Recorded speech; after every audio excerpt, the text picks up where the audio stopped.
Good morning. Welcome to another episode in the fabulous CoreCommerce webinar series. And today's topic is going to be how to use product reviews to drive sales. It's really just to explain what product reviews are, how you can set them up in CoreCommerce. There's a couple of different ways to do it, and we can then get into a little bit of a discussion about reviews if you guys have any questions at the end. So thanks again for joining. To everybody who's dropping in every week, I certainly appreciate it, and look forward to doing these every week with you guys. So thank you for that. And with that, I'll go ahead and get started. If anybody has any question, just go ahead and put them in the Q&A, and I'll address all the Q&A questions here at the end. So again, today's topic: how to use product reviews to drive sales. And again, for those of you that are new to this webinar, I'm Chris Graffinino, COO of CoreCommerce. Been in the e-commerce space for 17 years now. Did a lot of sales and support, and just kind of moved up the chain as time went on. So look forward to doing these and helping you guys just gain a better understanding of what's in the cart, what features are there, and how you can better take advantage of them. So we're going to start off by just defining what a product review is. Most of you know what a product review is, of course, but it's a tool that allows your customers to leave comments on a product or service, in this case, a product you're selling on your store, and give either a positive, negative feedback, give a rating, all those little bits and pieces of how that works. So they can leave their name, which is optional. They can leave a custom message about the product saying, hey, this was great, or hey, this was not great, or service was great or bad, or whatever. And you can also give them the ability to rate the product, which rating an item usually ties itself nowadays into what reviews are. They used to kind of be two separate things, but they're really kind of one and the same. They merge together, and you really don't use one without the other anymore. And so there's two different things that CoreCommerce offers with respect to how you can add product reviews to your site. The first one is what I just referred to as the built-in feature, the CoreCommerce reviews feature.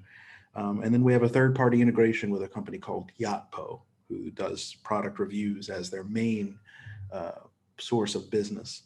And I'll talk a little bit about what each one is, how you use them. In essence, they both allow you to do the same thing. Of course, Yotpo will be a little different in that you pay to use that service, and it has some additional bells and whistles, which I'll talk about a little bit toward the end when I get to that point. But to start off, we're going to talk about the built-in CoreCommerce reviews feature. And the first step is, I want to use that feature. How do I turn it on? So what you'll do is inside your settings tab at the top right, you click on inventory settings. And then in that main section, you'll see one of the sections will just say product reviews feature, and then you can toggle it on right here.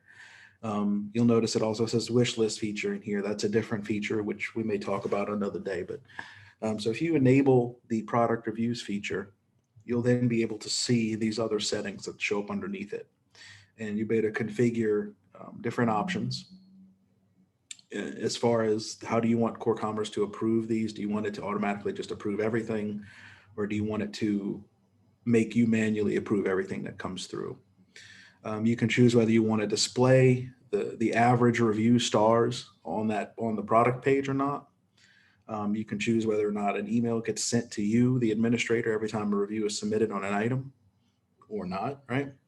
And you can force only customers that have actual accounts and are logged into those accounts to submit a review. The main difference is, if I'm logged in as a customer and I go to leave a review, it's going to know exactly, from your perspective, it'll be able to tell you exactly which customer submitted that review. They may have changed their name in the review. So if the customer's name is John Smith, he might change his name to Jack Jones. but it'll know which customer that is. So you'll still be able to tell by email address which customer actually was logged in when that review was created, which is a cool benefit of having that enabled. If that's off, then anybody can just come to your site, whether they're logged in or not, and at least submit a review. Whether it gets approved or not, obviously is dependent on how you configure the system and whether you decide to approve it or not, but they'll be able to actually do it. And so on the front end of the store, once you have configured the reviews, you've turned them on, you decide how you want to approve and moderate.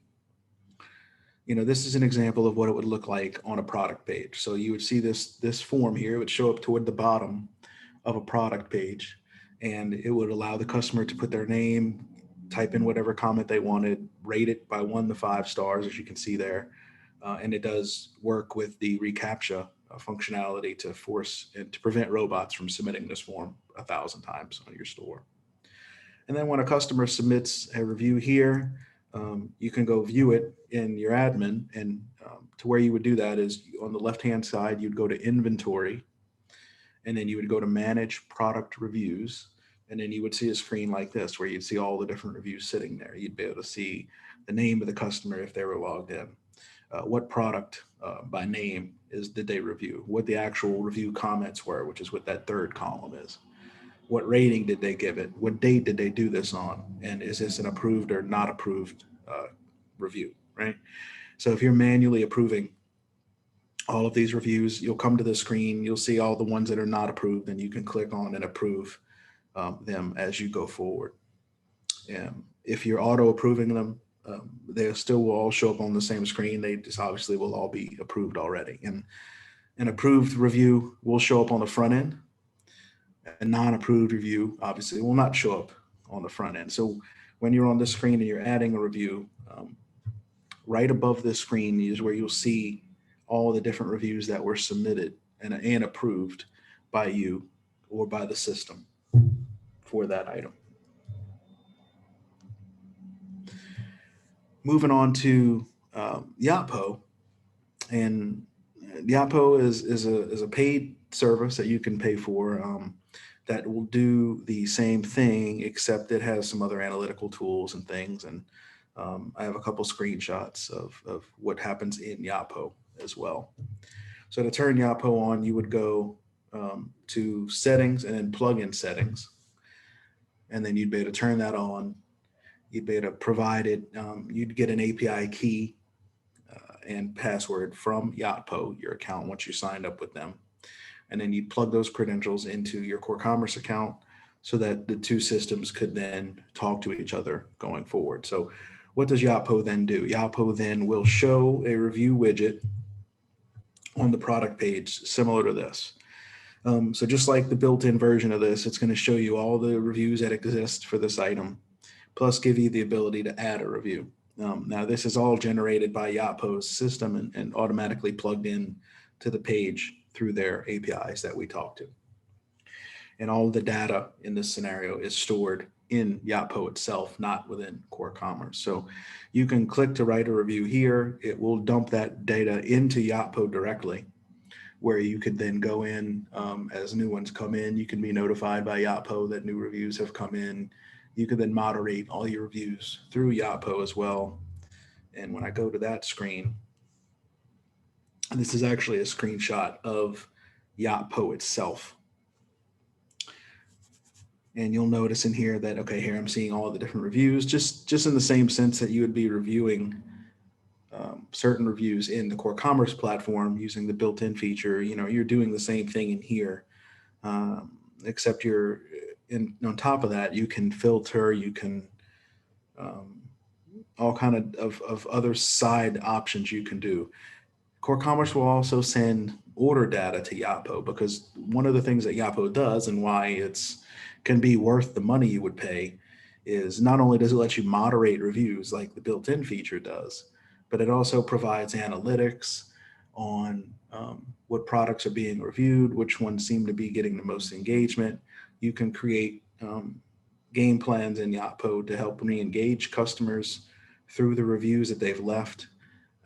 So there's marketing aspects to what Yotpo does as well, which was why it ends up, it has more bells and whistles, and which is why they charge for their service, of course. So the built-in feature is just going to let you see the reviews, let you approve the reviews, and show the reviews on the product page, and that's where it stops, right? But with the Oppo, not only does it do all of that stuff, but it also has all these marketing tools, analytics to help you,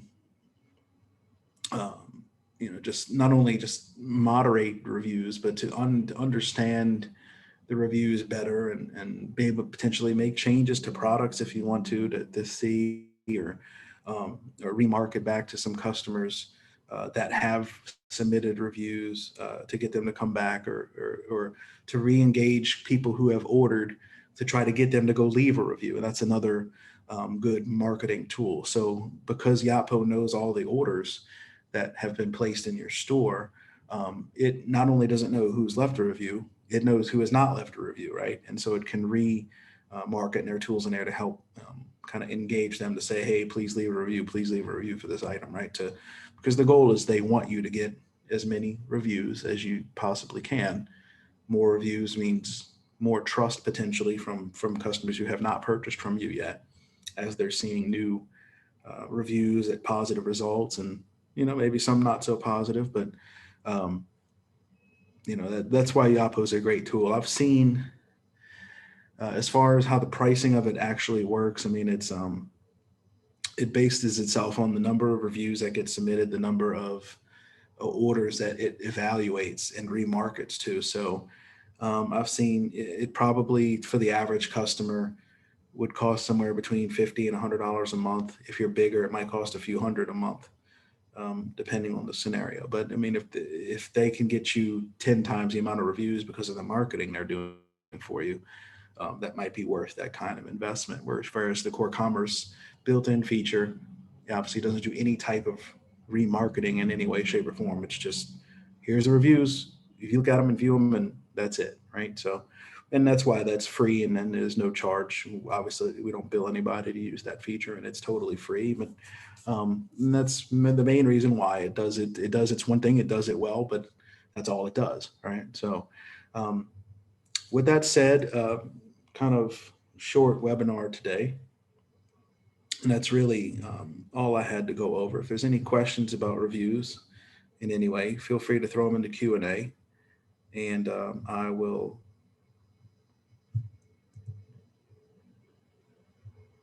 shut up for a second and see if anybody has any questions.